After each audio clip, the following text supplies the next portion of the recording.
Gavin, you were down at, speaking of pitch invasions, you were there live for the Roscommon one yesterday. That was great. Now, I didn't storm the pitch because I have to maintain some level of balance here.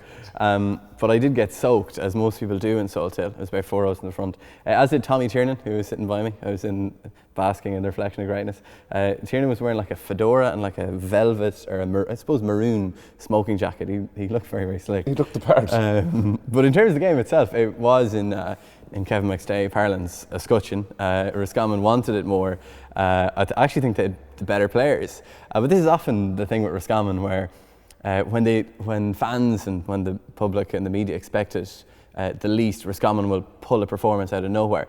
And this is something I wanted to ask you, David, about in terms of being the underdog. Why do Roscommon, well, maybe old Connacht sides, but mainly Roscommon, why do they thrive so much as underdogs and then maybe struggle a wee bit when there's a bit of pressure on them?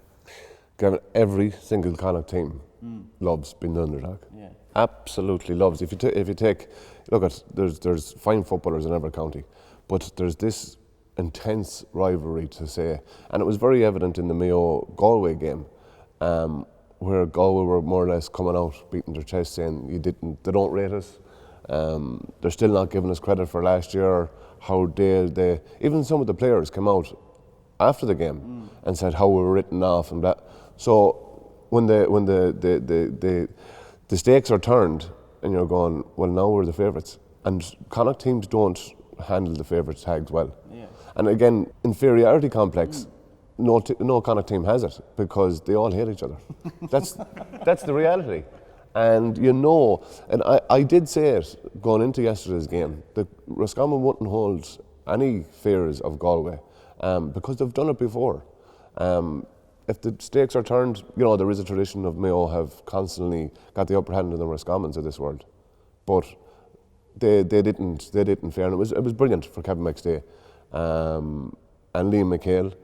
And because a lot of the backroom are from outside of Roscommon. Exactly. I was just about to say to you, the Gay Sheeran headline from the start of the year, going, it was sometimes you didn't want to see a Mayo man or an outsider, or whatever it is now. I think I do not like to see a Mayo man on the sideline. Like, the reality is, if someone is willing to put their heart and soul and 100% of what they have, and maybe one or two extra, well then, they deserve to be on any sideline, no matter where they're from or where they originate from.